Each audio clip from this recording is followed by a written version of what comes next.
ዝምታ ወርቅ አይደለም በአንድ ነብር እንዳለቁት 12 በጎች ያደርጋል የሚለው ከያኒው የሱ አንድ ነፍስ ከአገር አትበልጥምና ዝም ማለትን እንዳልወደደ አገሩንም ጮኸቱንም ሲቀሙት ዝምታን እንዳልመረጠ ይገልጻል። ያቆምኳትን አገር ተፈትኜ በሳት እንዴት አቀርቅሬ ባንዲራዬን ላንሳት የሚለውን ሐሳብ በተለያየ መልክ ደጋግሞ ያስተጋባው ቴዲ አፍሮ የሚኖረው ሰዎች ገላችሁ ላይ አረንጓዴ ቢጫ ቀይ አርማ ያለው ንቅሳት ተነቅሳችኋልና ወደ ጥምቀት ንግስ ወደ መስቀል በዓላት ትሄዱም እያለ የሚያስረውና የሚሰውረው አገዛዝ በሚኖርበት አገር ውስጥ ሆኖ ነው። የአገርን ጩኸት ቀምተው አገር እያፈረሱ የቀጠሉት ገዢዎች ስንሞት ኢትዮጵያንን ሲሉ እንዳልነበር ራሷን አገሪቱን ኢትዮጵያ እያደረጉ ነውና ባቆዩት አገር ጀግኖች በአንድነት ባርበኝነት እንዴት ይገፋ ኢትዮጵያዊነት በማለት በደምና አጥንት የቆየችን አገር ለችርቻሮና ለተገንጠሉልን ዘመቻ እንዳዋሉት ይጠቁመናል። እነዚህ ለእናት ምጥ ሊያስተምሩ የሚዳዳቸው ሰዎች የአክሱምንና የላሊበላ ልጆች አገር አፍራሾች ብለው አገር ሲያፈርሱ ዝም ማለት የታሪክን አደራ መብላት መሆኑን ትውልድ ይገነዘብ ዘንድም አክሱም ላሊበላን በአንድ ዓለት አጽንቶ አልራመድ አለ አገር ተለያይቶ ሲል ይቆጫል።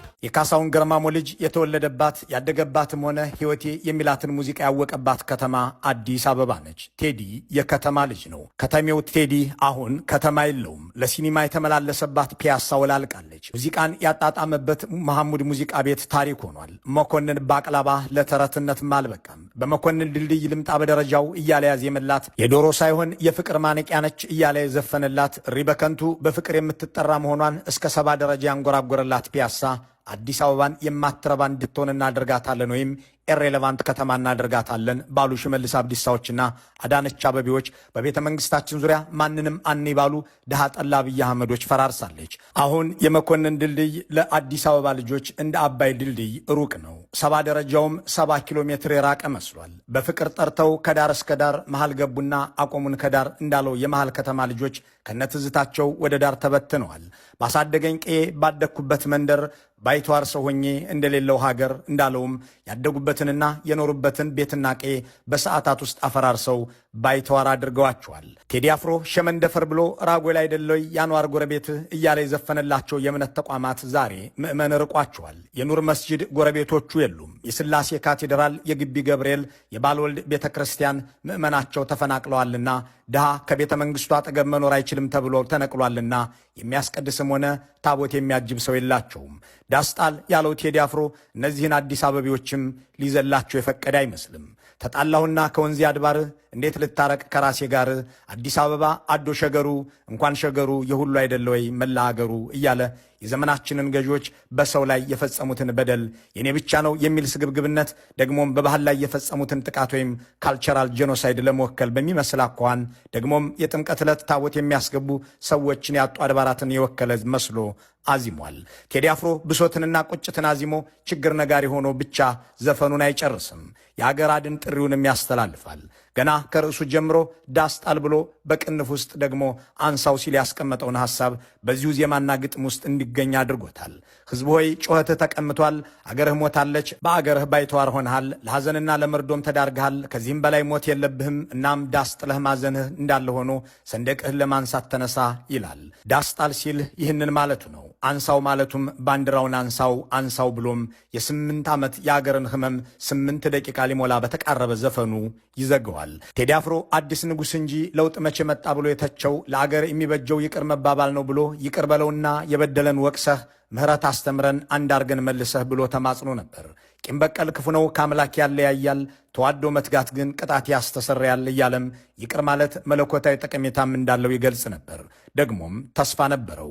ዘጸአት ለኢትዮጵያ ወደ ተስፋ ግዞ ባህሩን የሚያሻግር አንድ ሙሴ ይዞ ቅርብ ነው አይቀርም የኢትዮጵያ ትንሣኤ በአንድነት ከገባን የፍቅር ሱባኤ ይልና ለዘመኑ ፖለቲከኞች በተስፋዋ መሬት እንዲፈጸም ቃሉ ሞፈሩን ያዙና ይቅር ተባባሉ በማለት ጃ ያስተሰርያል ብሎ ነበር። ያ ተስፈኛ ከያኒ አገር እንዳለችው ያምን ነበር። የጎደላትም ነገር ይቅር መባባል ነው ይልና ይቅር ተባባሉ እያለ ሲያዘም የነበረው ድምፃዊ ዛሬ አገር ሞታለች ብሎ ልቡን የሐዘን ዳስጣል ይለዋል። ደግሞም ሐዘንን ብቻ አይመክርም። ሰንደቅህን አንሳ እንድታቀረቅር ከተደረክበት ተነሳ፣ ዝምታ ወርቅ ነው ማለትን ተው፣ እሱ ለበግም አልበጀ እያለ የመውጫ መንገዱን ያመለክታል።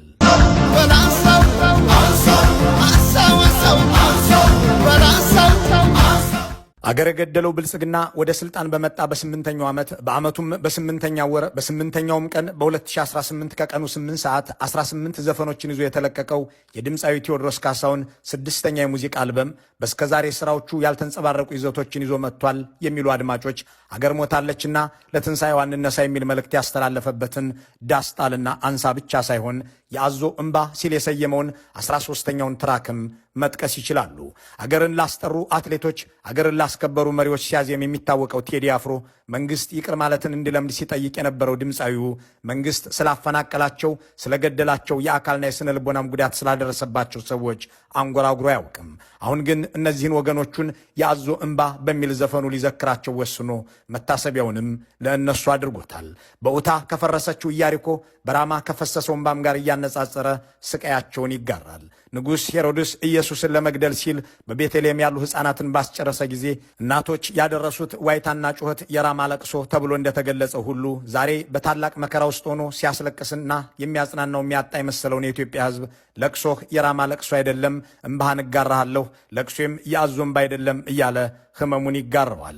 የሚነቀንቀኝ የለም የሚሉ አፈናቃዮችን ገዳዮችንም እንኳን እነሱ ኃያሉ ኢያሪኮም በህዝብ ጩኸት መንኮታኮቱን ለመጠቆም በኡታ ኢያሪኮም ፈርሷል ይላል። እናም ለስነ ልቦናዊና አካላዊ ስቃይ ለስጋዊም ሞት ለተዳረጉ ወገኖች መታሰቢያ አድርጎት ይቋጨዋል። ቴዲ አፍሮ የኔ አንድ ነፍስ ከአገር አትበልጥም በሚል ጽኑ እምነት በሚሊዮኖች መፈናቀልና ሞት ምክንያት ደም በጠገቡ ገዢዎች ፊት ለፊት መቆምን መርጧል። የአራት ነፍሶች አባት የሆነው ቴዲ አፍሮ አያሌ ሕፃናትን በገደሉ ሄሮድሶች ከተማ ላይ ሆኖ ይህንን ሲያደርግ ተወኝ ልጆችን ላሳድግበት እያሉ ሌላ ሰው ነፃ እንዲያወጣቸው ለሚጠብቁ ሰዎች ዝም ባለ አፍ ዝንብ አይገባም እያሉ በዝንብ ለተወረሩ ልሂቃን ድፍረት ይሆናቸው ዘንድ አርያነቱን ወስዷል።